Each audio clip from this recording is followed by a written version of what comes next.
Здравствуй, дорогой зритель. Я чувствую, что твоя повседневная жизнь тебя явно задолбала, поэтому у меня к тебе есть предложение. Ты можешь принять участие в моей замечательной игре, в которой победитель забирает все.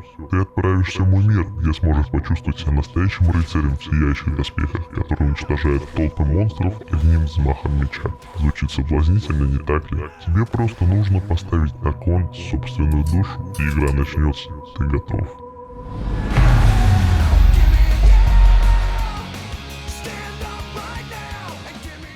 29 апреля компания Techland анонсировала новое дополнение к своему крайне успешному survival-хоррору Dying Light. Пройдя через несколько месяцев разработки, бета-тест и один перенос, DLC вышло в свет. Давайте детально разберемся, что же получилось у поляков на этот раз.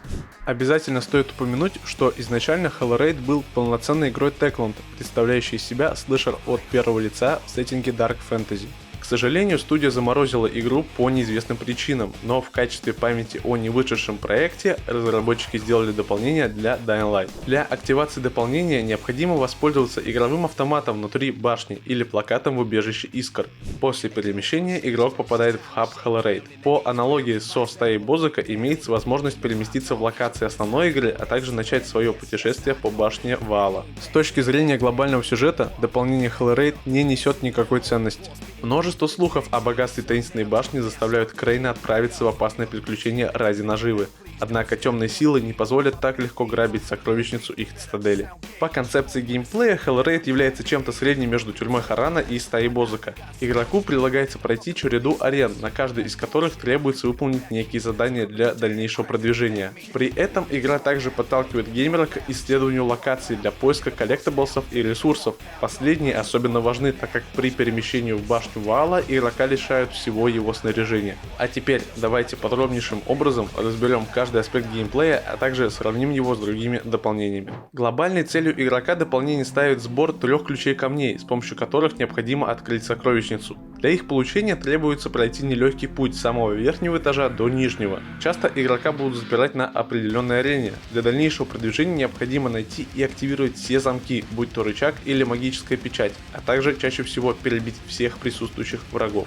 Параллельно с этим герой волен искать записки, погружающие его в лор вселенной, обнаруживать потайные ходы, а также просто исследовать локации с целью нахождения полезных предметов. Всего у игрока имеется 3 жизни, после траты которых необходимо начинать прохождение заново. Первым и действительно крутым отличием Halo Raid я считаю собственную систему прогрессии. В рамках DLC у игрока появляется новое меню, чем-то напоминающее ранги репутации из The Following. Играя в Halo Raid, вы получаете опыт, который соответственно повышает ваш ранг. С каждым новым уровнем герой получает все более мощные виды вооружения, которые может взять в хабе дополнения, а также найти на территории локаций. То есть вместе с прогрессом игрока геймплей также несколько меняется. Вдобавок в некоторых местах мобы становятся сильнее. Ну, раз уж речь зашла о ранговой системе, то нельзя не поговорить о том вооружении, которое было добавлено вместе с DLC. Первым и самым слабым оружием является клинок гнили. По сути, обычный меч с невыдающимися статами. За ним следует изогнутый клинок кишкадер, имеющий неплохую скорость атаки, но сравнительно небольшой урон. Далее перед нами появляется гребаный топор из Скайрима. Приятные ассоциации при рубке монстров обеспечены, пусть и эффективность от своего предшественника далеко не ушла. После нам становится доступен реально офигенно выглядящий изящный скипетр. Даже иконка будет доставлять вам визуальный оргазм. Первым оружием синего качества становится булава-головолом. Очень крутая вещь для своего ранга, уже позволяющая выносить некоторых врагов с одного удара. Следующим идет меч разбойника, больше походящий на здоровый тесак. Первое оружие, которое дает возможность относительно стабильно отсекать головы. Мой любимый двуручный меч, сострадание крестоносца. Кушает много стамины, но при этом обладает отличным радиусом атаки и уроном. Обожаю его. Адский рассекатель. Настоящая секира, способная одним ударом уничтожить целую толпу нежити. Единственная одноручка оранжевого качества, боевой молот. Самый высокий ДПС DLC и вполне приятный внешний вид.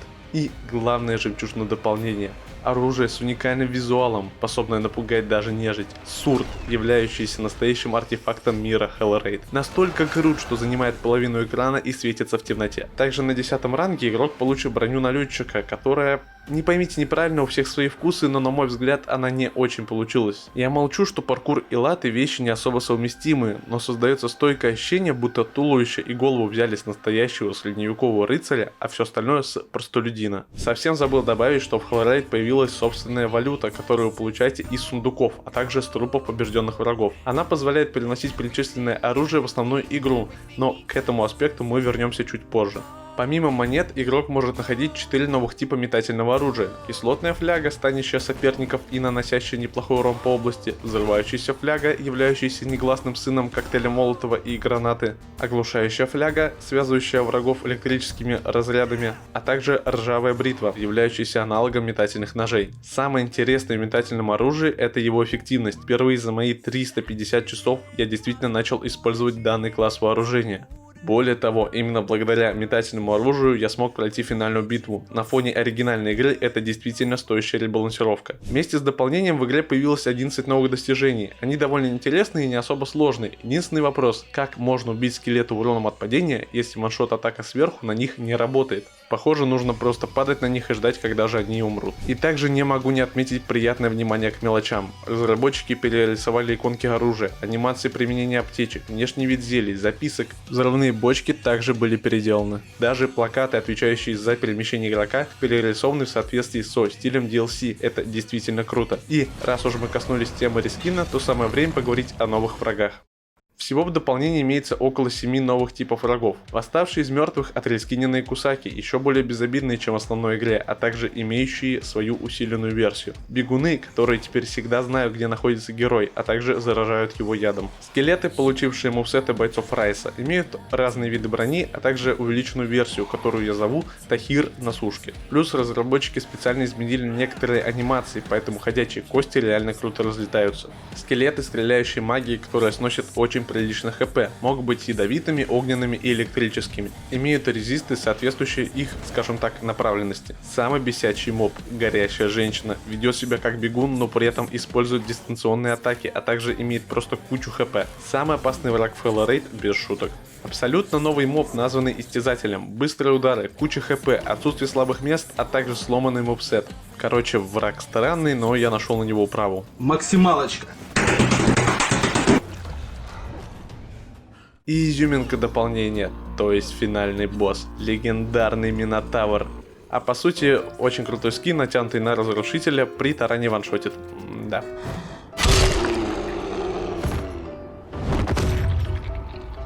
Понятно, что это в большинстве своем рескины, но враги за некоторым исключением действительно интересные, так что лично у меня нет претензий. Я совсем ничего не сказал об атмосфере и дизайне окружения, оно шикарно. Локации, сделанные на мой взгляд, действительно круто. Пусть они немного уступают Харанскому стадиону в контексте проработки, но при этом стены действительно морально давят на тебя. Периодически игра рисует прям крутые моменты, заставляющие понервничать, особенно когда осталась одна жизнь, а впереди очередная комната с опасными монстрами. Музыку также я могу назвать подходящей сеттингу, пусть композиции слегка маловато. Изюминкой данного дополнения я считаю сложность. В тюрьме игрок мог использовать свое снаряжение, что делало его просто бессмертным и позволяло проходить локацию за несколько минут. Бозыке просто требовалось не тупить, так как времени всегда было с запасом, а задачи были вполне себе выполнимые. А Halo Raid, он немного порвал мою задницу. Первая попытка на кошмаре закончилась неудачной борьбой с потенциальной энергией.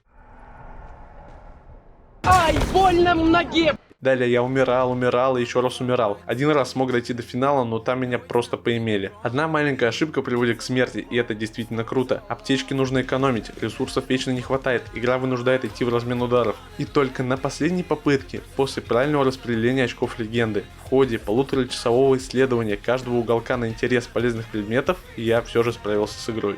Я экономил все метательное оружие, использовал преимущество окружения и был предельно аккуратен. Именно в этот момент темная атмосфера идеально слилась с моими личными ощущениями, и я прям кайфанул. Гнетущий стиль локации дополняет страх и волнение игрока. Возможно, дополнительные сложности мне дал геймпад, но в любом случае чувство превозмогания, свойственное в основном соус-лайкам, я получил. Ну вот, финальный босс пал, пора грабить местную сокровищницу. 5 сундуков с монетами.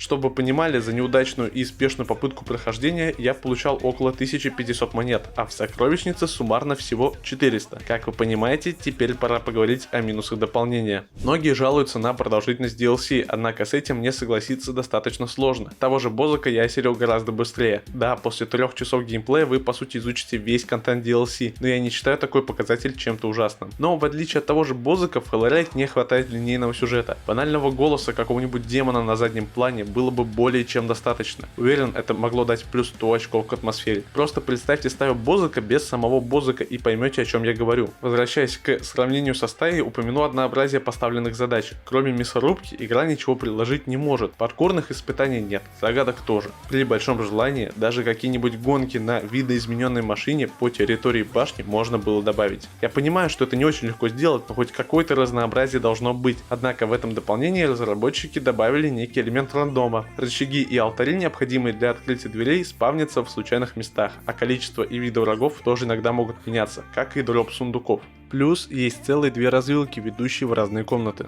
Только это особо ни на что не влияет, скорее спидранерам хуже делает. Из коллектаблсов интерес представляют только записки, которые действительно интересно читать. Поиск секретных ходов банально не оправдан из-за отсутствия достойных наград. Даже вроде как пасхальные куски сыра тупо открывают дверь в комнату с очередным сундуком. С наградами у дополнения вообще какие-то адские проблемы. Про сокровищницу я уже сказал. На фоне тюрьмы с ее богатой на предметы оружейной и стаей с квитанциями Бозыка, Hellraid, мягко говоря, плохо награждает игрока. Кстати, я упомянул систему, при которой у геймера имеется возможность за монеты экспортировать оружие из Hellraid в основную игру. 4000 урона с 3 королями. Балдеж. Последняя надежда со своими 7000 нервно курит в сторонке. Можно было сделать из Сурта самую сильную двуручку в игре, но она даже хуже топовой одноручки. Если что, необходимы навыки легенды у меня вкачаны. Давайте потихоньку переходить к итогу. Соответствуют ли оценки Hellraid в Steam действительности? Я считаю, что нет. На фоне фолловинга, который, кстати, стоит чуть дороже, новое DLC действительно выглядит не очень. Но мне оно смогло подарить те эмоции, которые отбили покупку. Да, можно было сделать во много раз лучше, но дополнениями к первой части занимается небольшая команда, поэтому ждать от них новых глобальных аддонов не стоит. Плюс, видно, что ребята старались. Куча вещей с момента бета-теста были исправлены. Они действительно слушали комьюнити. Даже перечисленные ранее мелкие детали прямо-таки радуют глаз.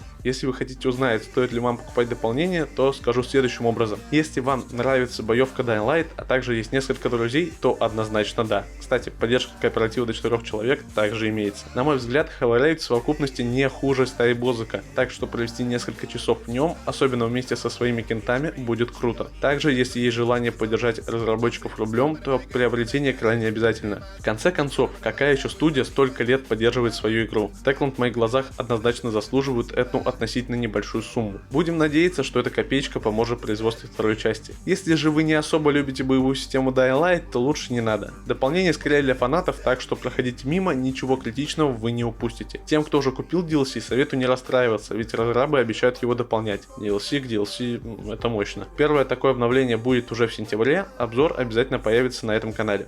Надеюсь, что ролик вам понравился. Не забывайте делиться своим мнением о DLC в комментариях, оценивать видео, а также рассказывать о нем друзьям. Также не забывайте про 2 самые большие группы по Dying Light, ссылочки в описании. Если интересуетесь этой вселенной, то обязательно подписывайтесь на обе. Всем спасибо за просмотр, всем пока.